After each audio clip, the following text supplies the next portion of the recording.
Can you hear what I've got to say? I'm sure you won't be able to turn your head away.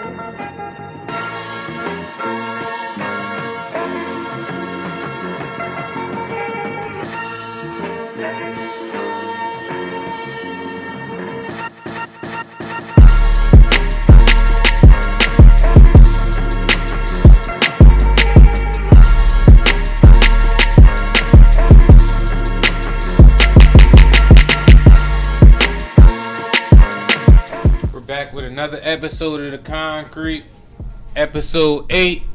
We got another up-and-coming artist out of Chester, PA. He a little different. He been different.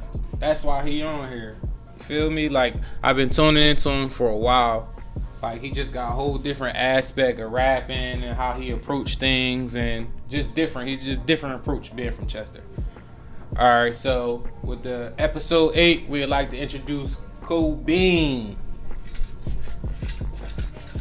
Appreciate you, man. Appreciate you coming on, man. Appreciate it. It's a blessing to be on here, man. Right. And do you have anything to tell the people? Do you want to introduce yourself to the people? Hey, man, I go by the name of Kobeen.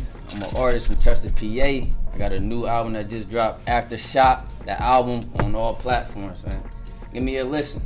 I don't really need to talk about how I am. You listen to the music, you gonna hear it. Everything is in the music. Alright. Feel me? So I want to start off with an icebreaker, man. Being as though it's playoff season, man, it's a lot of stuff going on in the NBA, man. For sure. I want to see where y'all head at and where the confidence at. So, who would you compare your rap style to in today's game in the NBA? Today's game? Yeah. I would say Damian Lillard, man. Because I feel as though, as nice as he is, he unappreciated, man. I feel like people unappreciate it with the music that I make. Yeah, I definitely feel like people don't appreciate your music, or just people just don't understand. Like, you feel me? That's all. They only one track mind situation. Right, you already know how that go. Yeah, man. And as far as like your upbringing, where you from? From Chester, Pennsylvania, man, where they keep them bangers, man. Okay. And as far as like your upbringing and family, are you family oriented? Like, how did you start making music? Definitely. Actually, that's how I started making music, man. Growing up, listening to my pop play music in the wheel, all different types, old school. My sister, she was playing 50 Cent. Other sister, she playing Kid Cudi. My brother, he playing Pharrell, Currency. All these different sounds and artists, so it's just always been a part of me. Okay. I ain't start making music till like after high school though. Okay, and like, who inspired you making music? Like, I heard you say like your family gave you that, but like as far as like people that make music, who inspired you? So I say, when I was young, I was seeing Lil Bow Wow, Lil Romeo. So it was like, I'm as young as them, and I'm seeing them with chains and driving cars and girls chasing them, this, that, and the third. So for me, it was like Lil Bow Wow, Lil Romeo, seeing like little kids rap and make music first. And they were superstars. Right, rather than the bigger artists. Right.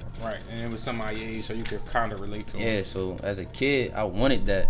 I ain't always wanted to rap, but I wanted to live that lifestyle. Oh, okay. So what made you start rapping then? Like, what made you after high school, like, I'm going to start rapping? After high school, the people I was hanging around, like, shout out to my mans Trey Fizzle, my mans Reem, Lodge, my cousin Sean. People I was hanging around was all making music, and they was nice.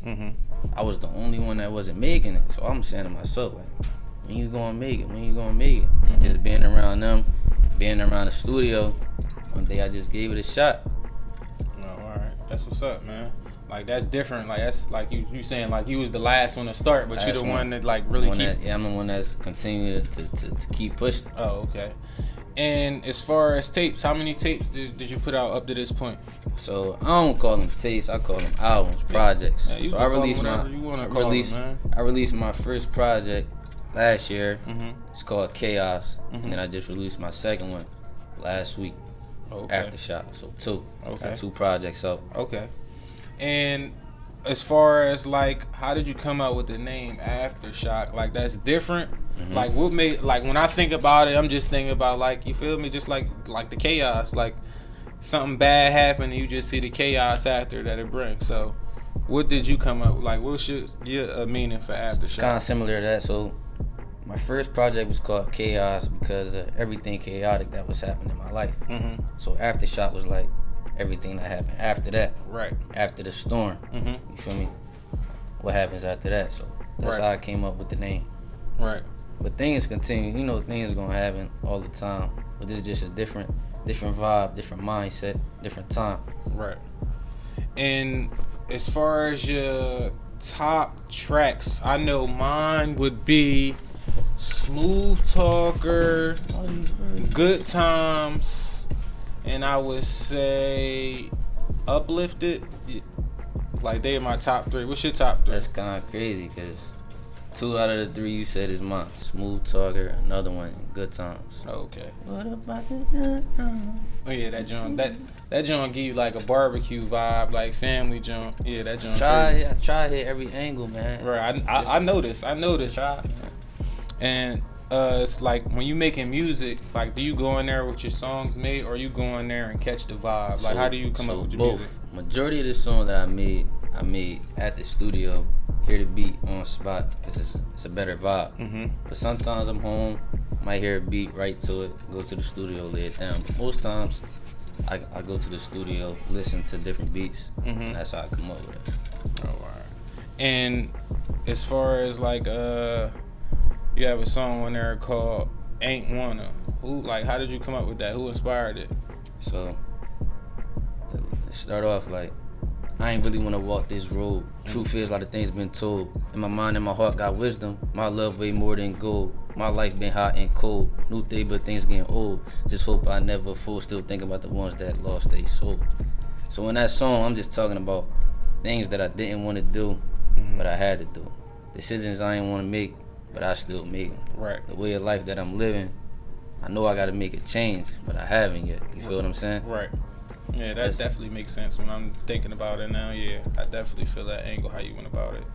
And as far as like, you rap, like everybody rap, make music, stuff like that, but what do you enjoy about making music as far as the process other than just rapping? Like, what else do you enjoy about it? My music being therapeutic for me. So all my music is about my life. You feel what I'm saying? Everything is truthful, everything is honest. So if I'm going through something, I get to listen back to my music and it be therapeutic to me. Like, right. I'm proud of myself for talking about my situation, because nobody can but me. Right. Dig what I'm saying? Right. Also seeing the reaction of other people being affected by it, touched by it, being able to relate to it. So hearing people's reactions to my music, it's priceless. Okay, that's what's up. And like when your tape dropped, like you said, the first one was Chaos. Now it's the Aftershock. Like, when your tape dropped, like, did you feel relieved? Like, how did you feel after your tape dropped? Like, after all the chaos, now it's the Aftershock. How did you feel? I was excited just to see people's reaction to it. And plus, it was supposed to come out in May, but it came out in June. But it was a little bump in the road. Some things I had to get figured out. So it definitely was a relief. Okay. And I'm like, man, it's finally out. Okay. 'Cause it was supposed to be out in May, so definitely felt relief. And how would I want to say that?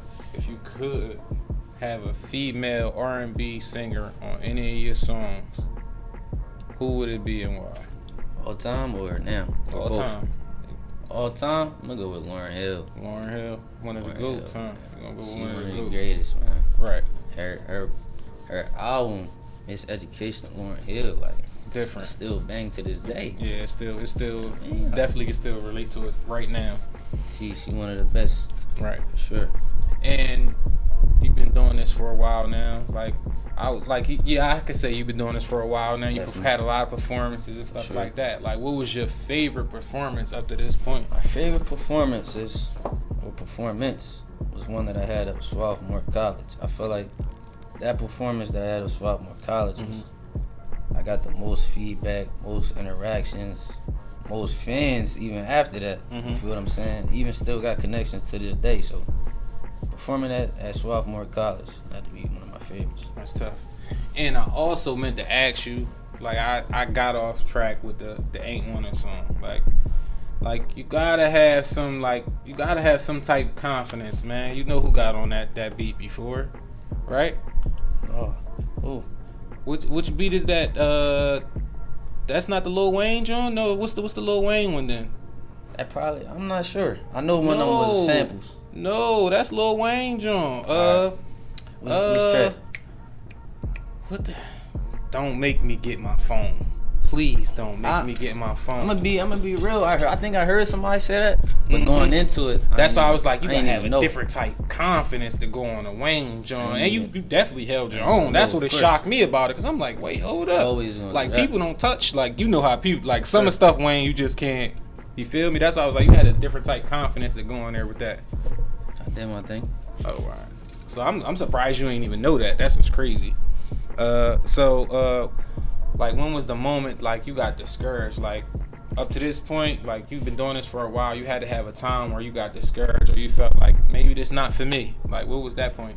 I can't think of a specific time. I would just say that that's something that can happen often. You feel what I'm saying? Some days I just wake up, I'm like, do I still want to do this? Right. You know what I mean?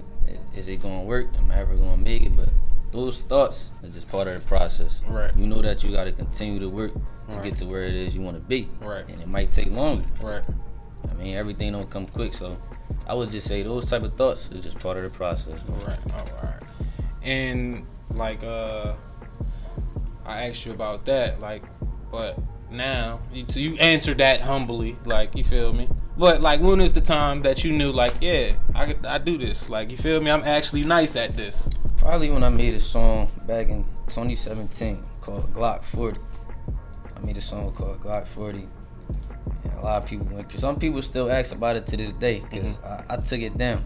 Like at one point, all the music that I had up, I took down. I was like, you know what? I don't even want this up no more. I'm about to come on a whole different type time. Okay. So tracks like that, even though they were released, they're kind of unreleased now. I might bring them back in the future. But when I made a song called Glock 40, and I just listened back to it, and I seen what I was talking about. I was rapping, and the message behind it, I was like, yeah, man, I got it. All right, that's what's up.